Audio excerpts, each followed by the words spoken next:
Welcome back to Unleashing. I'm your host, Jared Beeler. I've been wanting to make a video for a couple days. I've been in the mood, and I wasn't sure exactly what I was going to talk about. But I got a new computer thing, or a new chip for my camera, so I got like 8 more hours or whatever of recording time. And I think that's kind of just got me in the mood. I want to talk about something.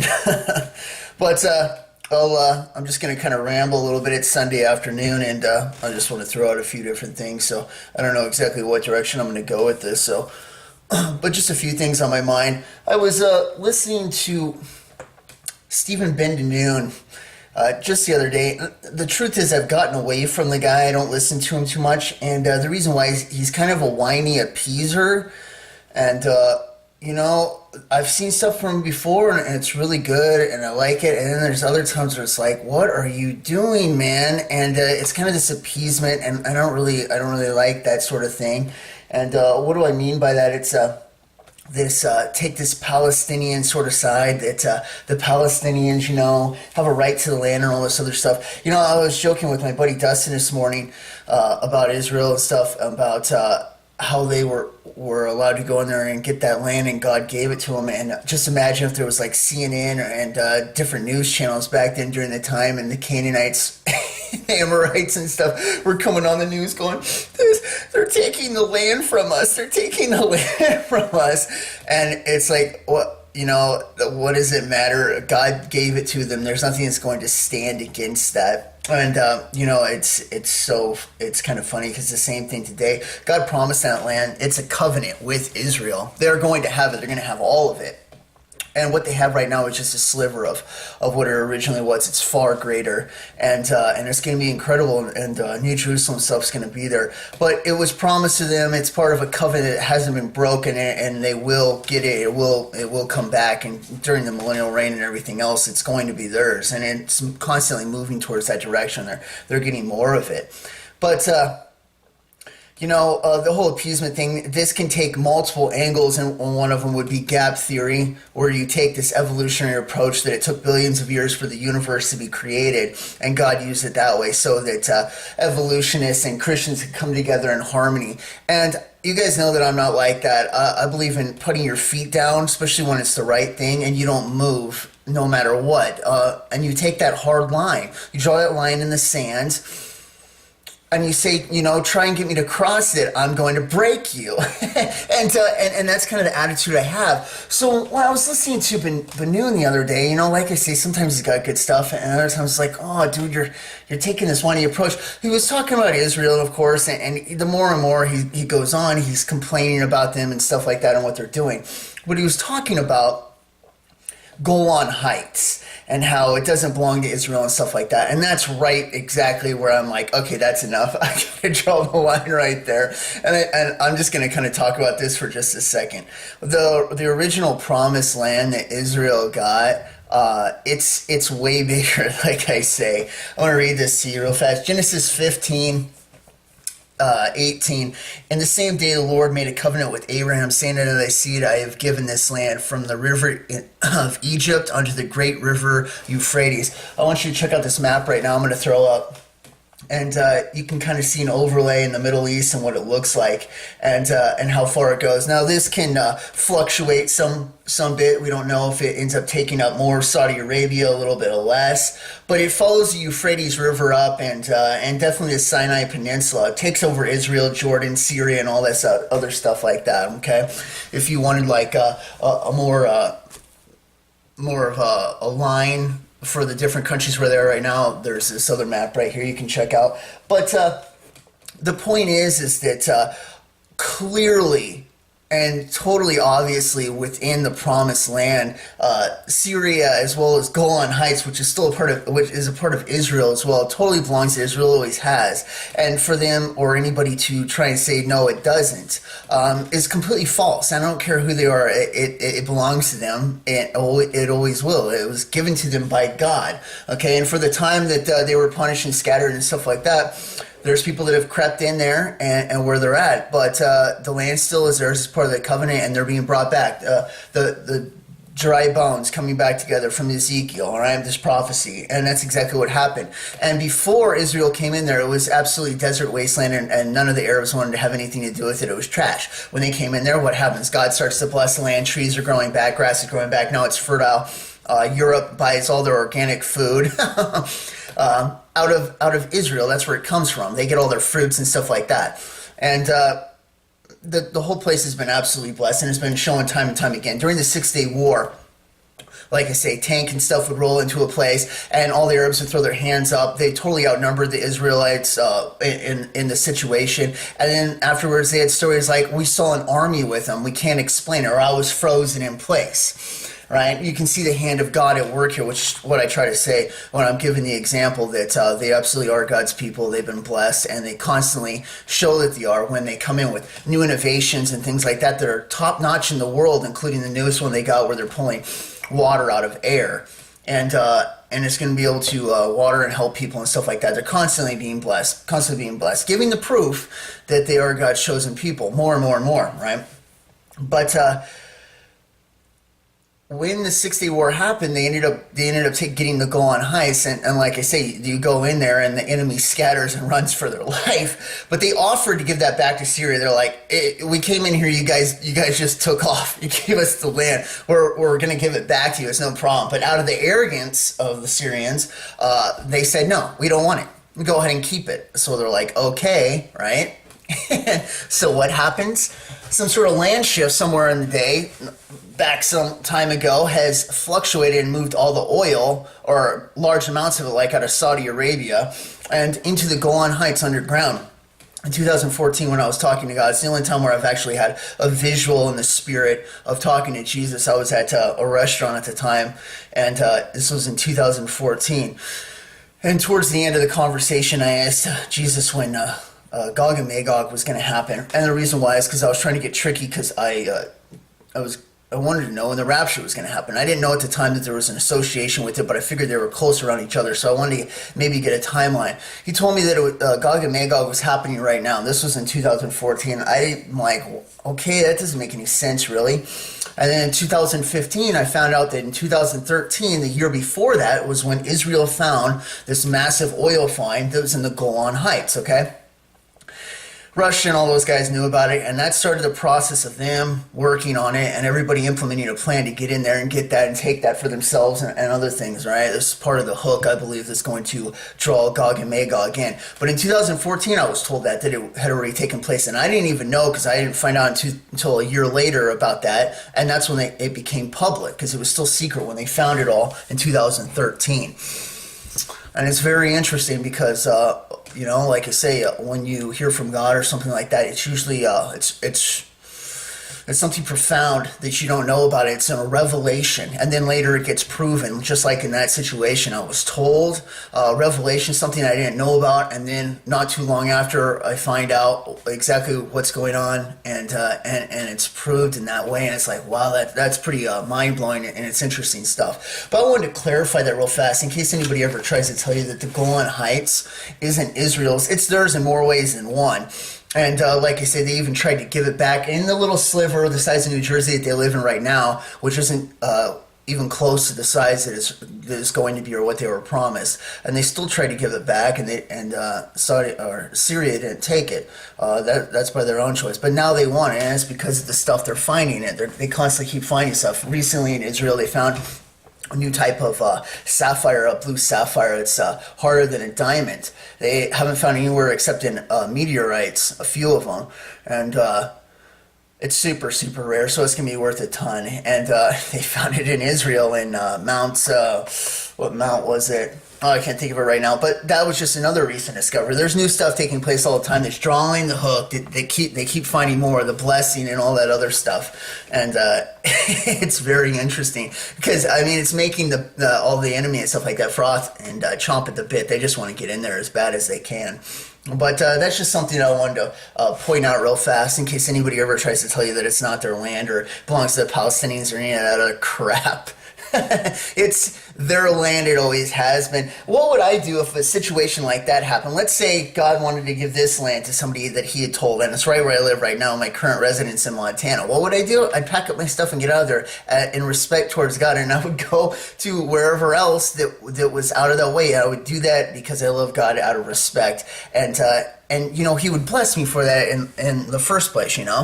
All these other stubborn people, they know that it belongs to them, and they're just trying to fight with it, but it's going to be proven, especially in the Gog and Magog, when they bring their armies in, outnumbering Israel, and they get totally blasted out of the water with the hand of God. And it's going to be the proof, and they're going to be even more butthurt than they were during the Syria thing or the Golan Heights thing when they didn't get the land. So they'll just be giving it up. They'll be like, yeah, whatever, and but they're going to have their tail between the legs, and this is going to be something that this I believe is going to give even more and more proof, but just something that I wanted to point out real fast. Like I say, when people try to do this appeasement sort of thing, with the new nowadays anti-Israel talk, I'm really against it, because I happen to like the Israeli people, and like I say, there's good and bad everywhere, but I am definitely not racist, and I've always believed, watch out for Israel, pray for them.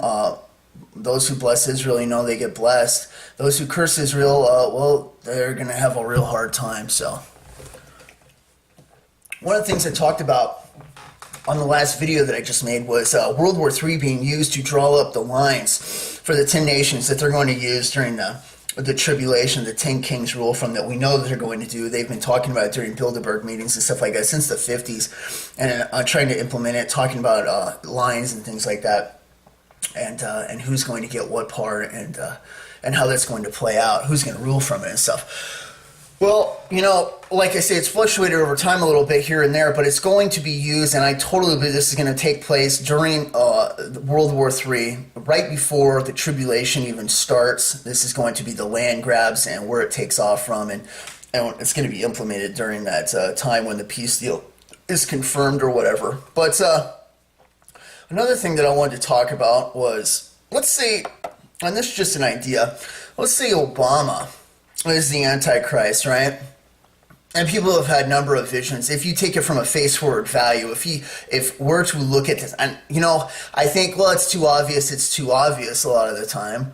And then I look at the world, and including people that call themselves Christians that just think he's the greatest thing ever, and it's like, maybe it's not so obvious.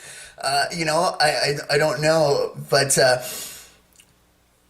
in the obvious thing of this guy, from him being some sort of clone creation, and the ceremonies and things that were done for him during his birth and stuff like that, I mean, if any of that's even legit, and I really think that it is, because it looks like it, all the way down to the story of him being a Russian agent and stuff like that, and the guy that was over in Russia at the time, the creation of him running ISIS. I mean, you've seen the pictures before with the horns behind his head. They go out of the way to make this guy as pure evil as possible. And I've looked at this at different aspects. Did they bring this guy or Obama along to look bad, and then they bring in Trump to look good, so it would fool Israel into taking some sort of peace deal? And there's multiple ways we can look at it, but one of the things I was just talking with my buddy Dustin this morning about, and it's something I haven't talked about yet, but I've been kind of rummaging over the idea, is that let's say, and I'm going to put you into that scenario, that they're like, well, we need to do this land thing because we're about to implement or execute Order 66, right? Where they're bringing the 10 Kings and World War III and all that, but we need to do it in a subtle way. We're going to have to use World War III to create these new boundaries that we want to use, right? But we want you to look good in the spotlight, Obama, so we're going to pull you out. We could keep you in right now, we can run 3 terms, we can do whatever we want, we manipulate the whole thing, and we'll just do whatever we want. But we want you to look good for the people when we rise this whole idea from the ashes. So we're going to pull you out. We're going to bring in another guy. He'll implement World War III. It'll look like it'll be a part of this Republican Christian value idea that started the whole thing. And then you can come out of the ashes. and be completely clean, instead of you running it yourself, starting World War III, and you having dirty hands. A lot of people will be upset about that. They might not be as likely to follow you. So it's an idea that I've just been kind of thinking about, to pull him out and then to bring him in later. And it doesn't, and if America is toast, right, it doesn't mean it's going to be run from there. I've heard and seen that well, it's UN or European Union or someplace over there. They have the 666 seat of this council that they've held open for a long, long time, and nobody sits in it. And the seat's waiting for their guy that's going to take that place. And of course, we know it's pretty obvious when you're holding a seat open. This is 666, that it's for the Antichrist, and they know that, and they got the guy plan and stuff like that. It just hasn't been revealed yet. This doesn't take place until the covenant is confirmed and he takes his place. So whoever it's going to be, it's still kind of on standby. But like I say, I was talking about it before with, the whole movement and the whole Trump thing, and how they're going to try and flip that over to Nazism. So anybody afterwards that is left behind and things like that, they're going to be like, it was because of you and your Christian values and stuff like that, or ideals, that you wanted borderlines and all this other stuff, and you're the reason that World War III happened. You're the new Nazis, and for ideas of nationalism and stuff like that, when it originally was socialist nationalism through Hitler and stuff like that. Well, they've pulled that socialism out, trying to make it look good, and just kept it at the nationalism and tried to brand it exactly the same. And they'll use that as the excuse, to take out more Christians and kill them and stuff like that. And of course, the rise of persecution of Christianity is on the rise like never before. It's taking place all over the world, and more and more Christians. I mean, it's just upticking faster and faster and faster from India and China and every other place. It's getting worse and worse and worse. And like I say, if you think that videos and stuff like this are going to be around during the tribulation, they're going to block all of it. I was looking for a couple other platforms. Maybe I could put some videos on that might last, because YouTube's out of America and the West Coast and stuff like that. And Vimeo is like out of New York. New York is going to get nuked. So it's like, dude, the other version is this one in France, like, I can't think of what it's called, Live or something, and it's just terrible. You can't even tag a video or do anything. It's like there's nothing there, And that's exactly how they're going to do it. It's going to be just like North Korea, where the radio that you play is constantly playing propaganda. You can't shut it off. You constantly have to hear that nonsense over and over again, like a tormented prison cell. So it's going to be like during the tribulation. To get actual information and real news, hey, good luck. You're not going to be able to. These videos and things like this are going to go down so fast, and the only ones that will have it are those that recorded it, put it on a hard drive, and it lasted. Because when the internet and things like that go down, like I say, your personal computer, your personal USB drive that you have or whatever, if those things haven't been affected, then you can still plug them in and use it and stuff like that. So I'm constantly telling people, well, at least I try to when I think about it. Record anything that you think is going to help a loved one or whatever that's going to stay behind. I mean, if you can't get to them now and you know it and it's not looking good, leave the message behind. Leave everything you can that's going to give proof of all this stuff, because they're going to need it when you're facing death, and they're going, I need just a little bit more proof. I need to know this is real, because if I take this stance, they're going to cut my head off. And, the more you can help somebody out, I'm telling you, it'll be a good thing, So, but, I wanted to kind of throw out that idea because, like I say, lots of people have prayed, and lots of people have been showing that Obama is the Antichrist from multiple angles. Does that include me? That's crazy enough. The answer is yes. I was going to work one night, and it was back in like 2012, and I said a quick little prayer, and I was like, I know the Antichrist is around. It's getting too close to the end. I'm like, could you show me who he is? I'm just curious. Very next day, is when I discovered for the first time, because I didn't know, the Aramaic Hebrew, the root words for Barack Obama, lightning cast down, cast forward, and when Jesus was talking to the disciples and he said, I beheld Lucifer as Barack Obama. And I found that interesting because I just prayed the night before.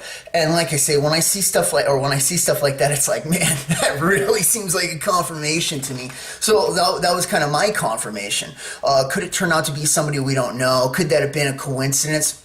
there's always that possibility. But like I say, enough people have had the dreams and the confirmations after the same kind of prayers that it's Obama. And it's like, is it? Maybe it's right in front of us. And if that's the case, right, then the lawless one has already been revealed to us. We know who it is. And the day of the Lord's return, the rapture, we would know perfectly well. It's all lining up, and that's why we can sense it getting closer and closer. The world doesn't know. They don't know who Obama is or whatever else. But that would be the fulfillment of prophecy right there, and it's already been taking place. That's kind of an interesting thought to think about, too, at the same time. It's getting so close. It's down to the wire. It really, really looks good. I want to talk about my rapture dream again real fast, right? We're just going to go over it real quick. I've told you guys this tons of times and stuff, and but I want to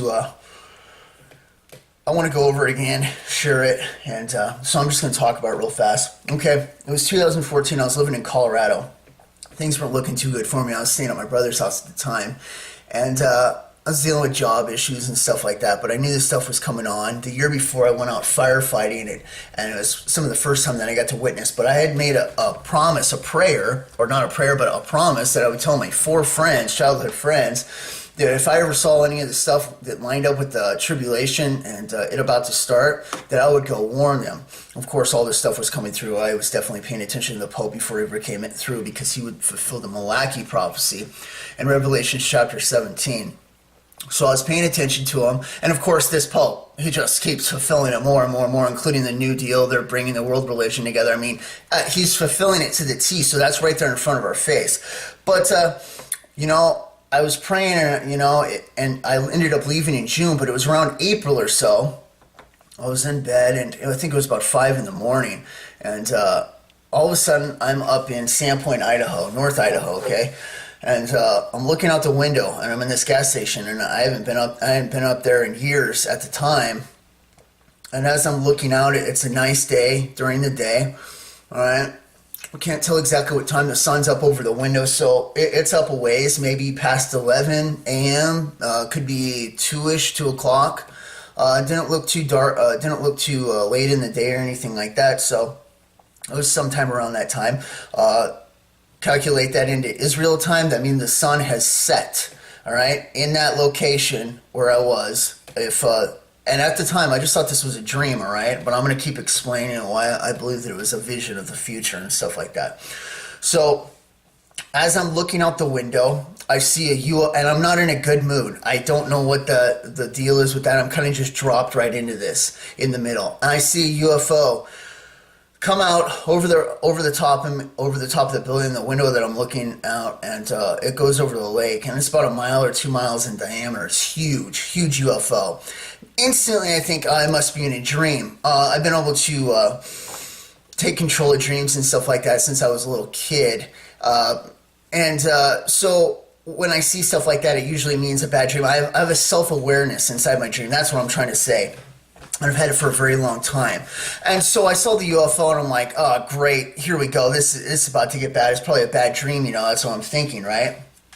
At the same time that I see this massive UFO, everything changes, and I'm blasted out through the roof. I get hit by a wave of joy that is so powerful, that is undescribable. It can only be explained as the joy like times 1 billion, all right? And it hits me so hard. And it's a distinct joy. It's winning. It feels just like winning. All the times when I had won a sports game, playing soccer and stuff like that, where you're just playing as hard as you can, and you beat the opponents, and you work so hard for it, and you overcame, all right? It was that kind of a joy. I instantly feel almost like a backhand blasting weight off my shoulders as I'm going up fast. And the first one is, you will never have a stupid job ever again, or have to worry about a stupid job ever again, because it bothers me. And I was dealing with it back then. I had no idea what I was about to take on, because I hadn't left on my quest yet, which would lead to about 27 more jobs or whatever. So that I get blasted off my shoulders at that time, and I just feel so good. And the next thing is told to me on a weight release is I'm told that I'll never have to worry about financial money issues ever again. And that weight gets blasted off, and this joy just is coming on stronger and stronger as I'm going up. I look out across the lake, and I see others going up.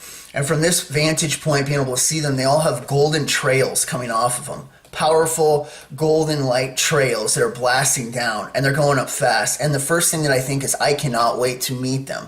I know instantly when it's happening, it's a rapture. There's no confusion. There's no, this has something to do with that huge UFO. I know instantly it's the rapture, all right? Because God is telling me as I'm going up, you'll never have to worry about this, you'll never have to worry about that. He's telling me this, right? So I look out and I see the other people, and I look north a little bit, up a little bit to the left, and I see them going up, and I'm just like, I can't wait to meet them. They've been through the same struggles as me. This is so awesome. They're like totally vetted by God. It's going to be incredible to meet them, you know? And as I go up, I glance down on the bridge and notice there's a traffic jam, and I see my stepfather in a silver bug, and he's looking out the window, and he's looking up towards me, but not directly at me. I don't know what he's looking at exactly right at the time. And like I say, this is where this idea comes in that the rapture could be a scene event, especially if it's on cameras and stuff like that. And that would be very interesting, especially for them to try and, the world to try and throw it away, the idea, you know. And as I look on his face, I zoom in. I have this eagle vision zoom in ability, and it's just instant and totally natural. And I see a look on his face, and then I continue on up. And like I say, I'm flying fast, and it's absolutely incredible. And then it ends, all right? This only lasts about 15 seconds or so. I wake up, and this euphoria is still over me, and I'm breathing hard because the joy hit me so hard. It was like I just got my head plunged in the river of time, and the current was very swift, and I had no idea what was going on. So I wake up, and about this time my brother gets up, and I go out there to the front room, and I tell him, like, bro, I just had the most amazing rapture dream ever. It was so incredible. And as I'm telling him, I was like, yeah, dude, I saw these people go up, and I go, wow, that's interesting. I only saw like 5 or 8 people going up. Oh, that's crazy.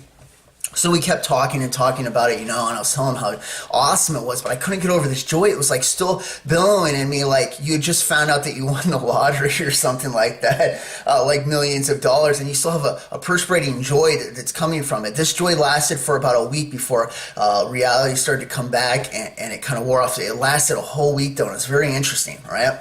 So I think at the time still it's just an incredible, incredible dream that I had.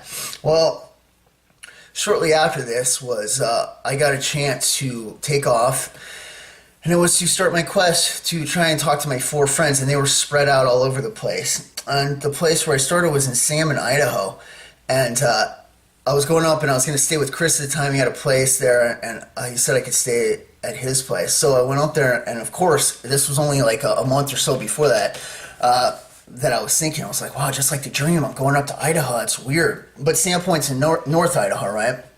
So I go up there and everything, you know, and I stay for the year. Along the way, boom, I get to talk to my first friend, CJ, and I tell him about everything. Of course, he argues with me and stuff like that, and he's into some new age stuff and everything like that. But I tell him everything, and I stay there for almost a year before I leave.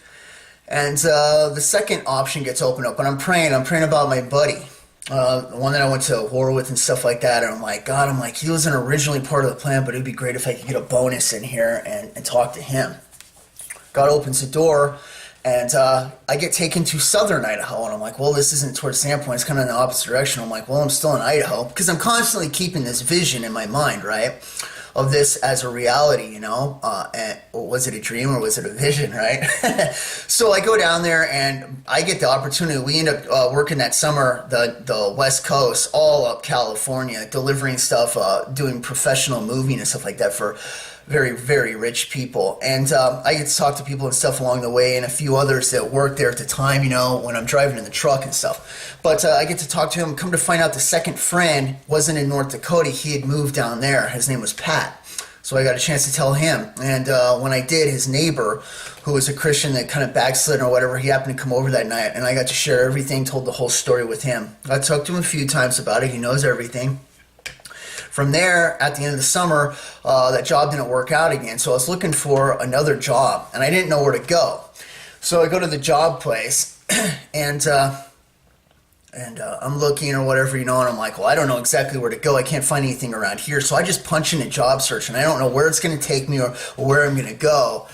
And this job opens up in Sandpoint. I'm like, you got to be kidding me. That's exactly where I was in the vision, right? So Of course, this is in the back of my mind the whole time, and I'm like, man, this is interesting. So I think about it, and I think about a family up there that I cared about, that I've wanted to witness to for a long time, but I didn't know how I was going to get in that door. I really cared for them. They were neighbors when we were kids. And I wasn't sure how that would happen because, like I say, whenever you go out to witness, you're only planting the seeds. You're not given the guarantee somebody's going to do it. And when you are throwing yourself into the wind like that, there's no guarantee on anything. You're just sacrificing yourself in the hopes that those people will get saved. Well, the lady at the counter at the job place said, we also have a guy here who's looking for just your skills and mechanic stuff with the basic tools and has gone through some college just like me, who wants to teach. He'll start him at $25 an hour. Well, this job up in Sandpoint was $12 an hour building airplanes, right?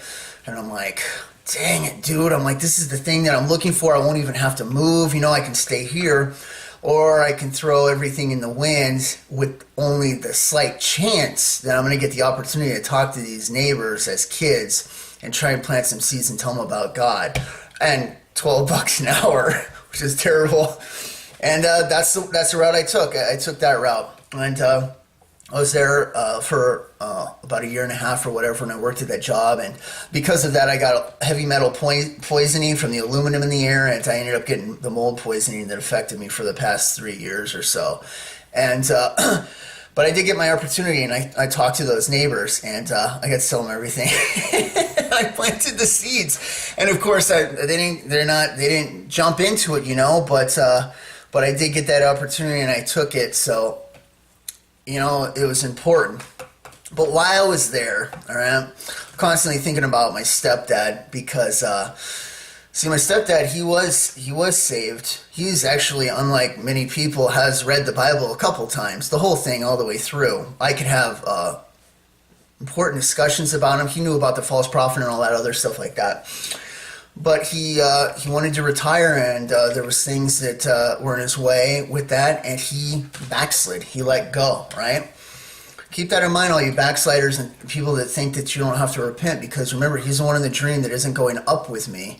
And he was saved at a time, all right? He's been baptized. He's baptized other people, read the entire Bible, knows it, and he's even read the whole Left Behind series, okay? But he wasn't going up. And that's backsliding, all right? There isn't that guarantee. It's a constant walk that we have. So keep that in mind, okay? When I'm thinking about him, and I'm thinking about what's that look on his face, When I was given my abilities and things like that, the gift of spiritual discernment, which at the time I thought was psychic abilities, I had no idea. So anybody who's heard me say that before, like I say, during that time, I thought that that's what it was. I had no idea what it was. It was so powerful to be able to look at other people. But there was other things that came with it, including facial recognition. That I didn't have to go through any courses or anything like that to see what facial expressions and things like that was. That was part of the download that was given to me. And I'm running different ideas. All right, and in 2016, I'm in the shower. I'm pulling a Steve Quayle. I'm in the shower. I'm thinking, right? And I'm thinking about his face, and I'm looking at it. I have a photographic memory, and this whole vision is so vivid that I can constantly look at it. I broke the whole thing down. And I'm looking at his face. I'm looking at every scenario, trying to see, because I can't get a read on him, but I'm looking at facial expression and things like that. I'm trying to get any sort of idea on what he's thinking about when he's looking out that window, right? And there's one idea that I hadn't tried yet, and I decided to do it while I was in the shower. So visually, I told him everything about the dream, him being on the bridge, looking out the window, and all that stuff. And then I ran that as a facial expression across his face, and there was a match. And that's crazy. And what that meant was that sometime in the future, because he was the only one in the family that hadn't heard about that vision yet or dream. We were in a big fight. We weren't talking at the time, and he was living in Florida, right? Sandpoint's in North Idaho, okay? He's living in Florida in his retirement, and he sold the silver bug. He doesn't even have it, right? So I look at his face, and what it was is it was the vision. And I'm like, there's only one way. That means that somewhere along the line in the future, I tell him all this, and he's just thinking about it when he's going across the bridge. This is something that's on his mind. And I'm like, that's nuts. And I didn't tell him in 2016. But summer of 2017, I gave him a call up because I didn't want to be in the dark. And Revelation 12 sign was coming up, and I'm like, we don't know when this is going to take place. The signs are getting too big. I have to tell him. So I did. I told him everything, and and it was in the intent that I would hope that I would be able to sway him to come back, and it didn't work. It didn't sway him to come back, but he knows everything, just like the vision, just like I saw. And more and more of that, like I say, I have moved away, but because of the different financial struggles and things like that, I keep stuff in a box. I never know when I'm going to have to move again. Jobs get pulled from me.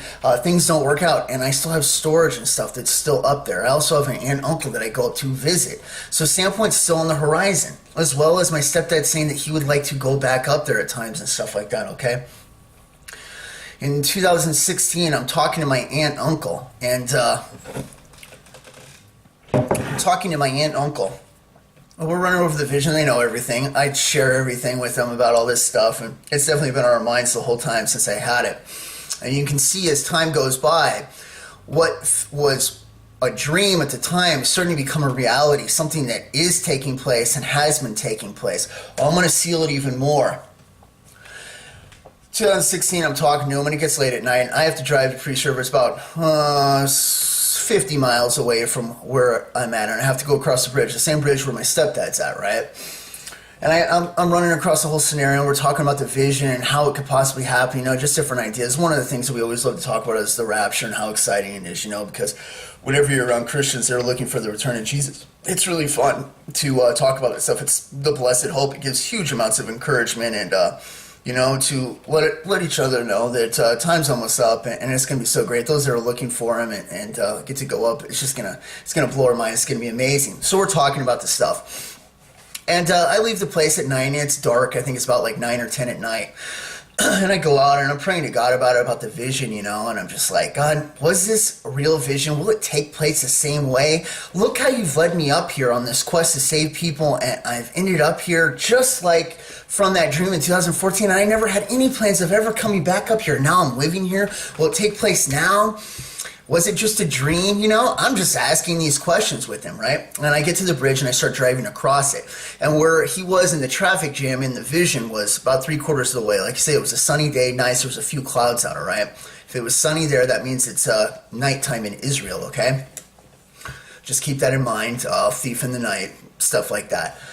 As I'm driving across, I'm praying to God, asking him all these different things, right? And I start to get to the 3/4 way, and I'm like, well, God, I'm getting right up to the spot where I saw his vehicle in the silver bug, right? And my headlamps are on low, and I'm going across, and I can't see anybody coming into me until they're right there in my light, and they pass me, right? And I'm like, this was right where he was, and I'm asking God, was this real, and will this take place exactly like it was in the vision? And I'm like, and his car, and I'm saying this to God, and I'm like, and his car was right, I think about right here. And as soon as I said that at that instant, the car that was coming in oncoming traffic ahead of me in the lights where I couldn't see because it was dark, like I said, it was 9 or 10 at night, the sun had gone down. The car coming was a silver bug, same make and model as his, right then at the exact same spot oncoming traffic. How can I, and this is all a true story, how can I not take that as a confirmation of the same thing I'm praying, talking about, discussing, encouraging others with at the same time? I cannot do that. I cannot not take that as a confirmation. Whether it turns out to be like that or not, from the amount of information I have, what is happening to me and what has taken place, I cannot look at this like it's not a confirmation. I call up my aunt immediately. I'm like, you're never going to believe what just happened. And I tell her the same story that I just told you guys right now. I'm talking to him about it, asking for a confirmation, and that takes place right at the same time. I couldn't believe it. I end up moving out of there. I get to see my last buddy, talk to him. He was the one that me and Dustin, and he was the last of the friends, he was always a Christian, and when me and him grew up, he was raised with his grandparents and stuff, but they taught him about Jesus, and he was saved as well. And of course, we all deal with different things in our teenage years and stuff like that, but he was the one that I was least worried about, because I knew if anything were to happen that he would know what was going on. And I ended up going over to North Dakota and staying with him. And of course, we started the channel together. And Dustin's on fire for God, and that's so awesome. It really is. Out of all the 4 friends, he's the only one that's walking the path right now. But I did get to plant all the seeds. I did get the warning. I kept my promise. I kept my word, you know. And now I'm living in Montana, close enough where I get to go up and visit my aunt and uncle and stuff like that. Well, my stepdad's Florida retirement plan hasn't worked out the way that he's wanted to, and he won't be staying there. And because my sister and stuff is down there currently and planning on moving out, and that's the family that he has down there, he doesn't want to stay there anymore. And he's got different ideas on where he's going to go, including the East Coast and stuff like that, further north. But Sandpoint's always in the plan, and possibly a visit trip and things like that. And what I'm saying is this plan to move out of there is this spring, early summertime. And how can I not think about this vision? How can I not? I'm up here in this area. I take trips up there. I still have to go up there on occasion. I go and visit my aunt and uncle. I still have things in storage. It's not very far from me, okay? I don't live in that area, but I am close enough that I can make the drive within like 2 hours, right? So, and I like to be around that spot. So with that and him moving out of there, I still see this as a vision of the future showing, and that blows my mind that I was showing this experience. It was so real, and it's constantly over time revealed even more that it wasn't a dream, that it was actually a vision of the future. And I've shared all this with you guys before, but I'm going over it right now. And the reason why is because as we look at the prophecies and war about to take place, and how that would take place from the other things where I've got information from, that this is an aspect of Gog and Magog, and how that will take place, and how they're after the oil, and the hook's been set with Russia and Iran and all those guys, and they're coming down in there into Israel, and how nobody will be there to defend Israel because America's not going to be anymore, and how New York has pushed the abortion agenda and stuff like that, and how in the vision they get hit first, you know, and how it all fulfills and how America won't be there. And while one prophecy after another that points to America's destruction looks like it's taking place, it's getting closer, and the things that come up with that World War III are all on the horizon, as well as the Malachi prophecy and the false prophet, all right, all at the same time, all taking place. All at the same time, just mind-blowing. And then you have this vision, right, that I'm talking about that was shown to me, and at the same time out of all of this, in the same 70th year of Israel being a nation since 1948, you have my stepdad getting ready to move out of Florida, while I'm up here in an area that I never had any idea that I would live in, close to Sandpoint where the vision took place, and him talking and thinking about how he would like to take a trip up there, and he's moving so nobody knows where he's going to go. It just blows my mind. It just blows my mind how all of this is coming to pass. And I cannot help think about it. There's a few things that run through my mind every single day, and that vision is one of them. Every single day, multiple times during the day. Since 2014, when I first had it, I've broken that thing down in so many different ways. Like I say, even punched the numbers on people that get raptured and stuff like that, because I only saw 8 going up. And I know that that part of town and north is about 2,000, maybe 2,500 people, all right? And I've calculated that into the world's population. The numbers were very small. And over this time of asking God, why were the numbers so small? Why were the numbers so small? Only to come across once saved, always saved teaching. And it being a huge, massive majority of Christians, right? Or people that call themselves Christians. Or what my buddy Mark Lang likes to say, you know, once prayed, always saved. Where you say a prayer, then you go about your business of daily sinning and not giving up anything for God, you know. It's a constant walk that we have, like I've said multiple times. You don't get to put your feet up on autopilot. The second you do, you're off course. And why is that? Because the devil will throw so many different tricks at you. Like I said, there's times when you do raise your hands and you fight and you defend somebody. And there's other times where you take that punch on the cheek and you're like, no, totally forgive him, you know.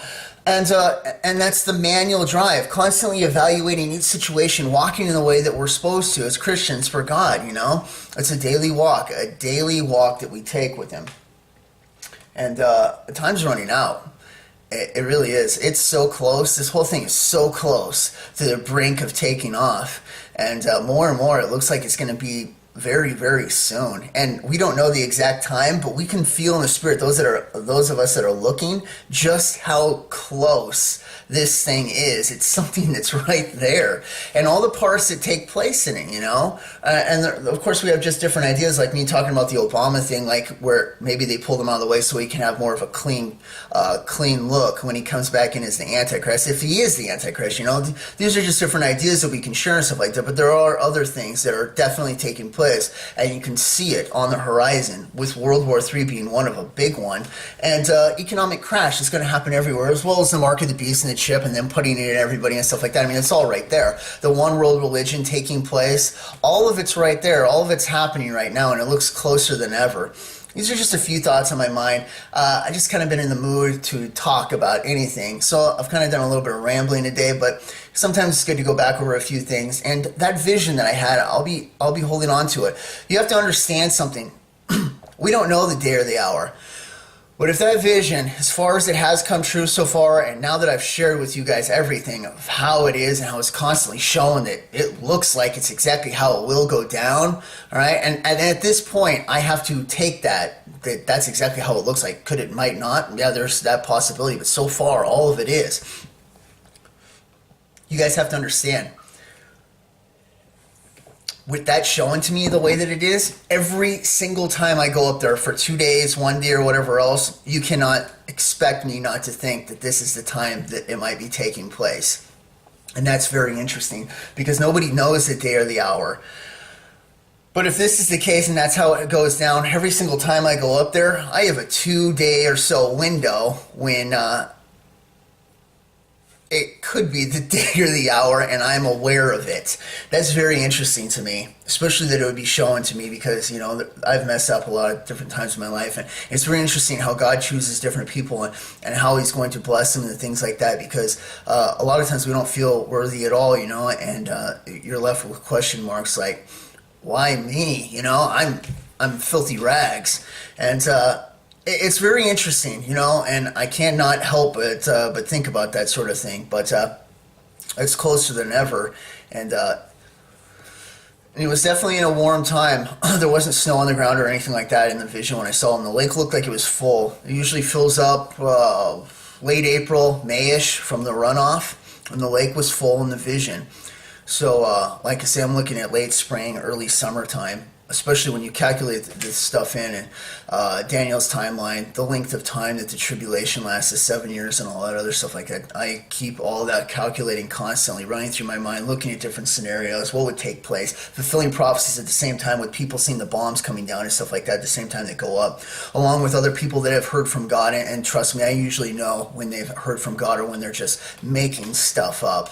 And the people that have heard from God legitimately, that I can see that clearly in, they say they go along the same lines, you know, and when I calculate that stuff in, then, like I say, the timeline that I'm looking at right now is this springish, early summertime, and that is just closer than ever. So if you have that feeling in your spirit, you know, that the time's up and we're closer than ever, I'm going to have to agree with you. It looks like it is. I've been saying it since 2014, though, since before I even made this channel, started, or God led me to make this channel and has blessed it with the people that I've got to witness to.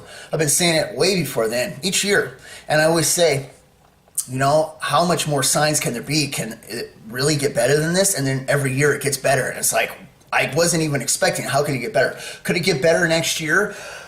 There's always that chance. There's always that chance that something like that can happen. But like I say, also counting in the planet system that they've been watching. I know that telescope that they have down there, the Lucifer telescope and all that other stuff. I know they're watching some stuff. I know things are coming in. I know because of that, the earthquakes and things are picking up on the planet. So there is something that's approaching, that's messing with stuff out there. And when you calculate that in, and you know that that's part of the trumpets 1 through 3, or at least 1 through 4, maybe 1, or maybe just 1 through 3. And the different timelines, like I say, that is showing when that takes place after a year and a half when it starts. The timeline that is in the web when it supposedly gets here, and the calculations that I have from everything else, when it would have to arrive, is no coincidence. It's exactly at the same time when they say that it is, which gives it credence, which makes the point that if it really is coming at that time, when they say that it is, then the tribulation does have to start this year. There is no other choice in the matter. And that means the rapture as well, along with World War III and the whole implementation of the whole thing. And that looks like the direction it's going. These are just a few thoughts on my mind. I wanted to get out, and I've been kind of rambling on about a few different things on here, but it's good to get it off my chest. But just a few ideas, like I say. I'll catch you next time on the Leash. God bless. I'll talk to you later. Bye.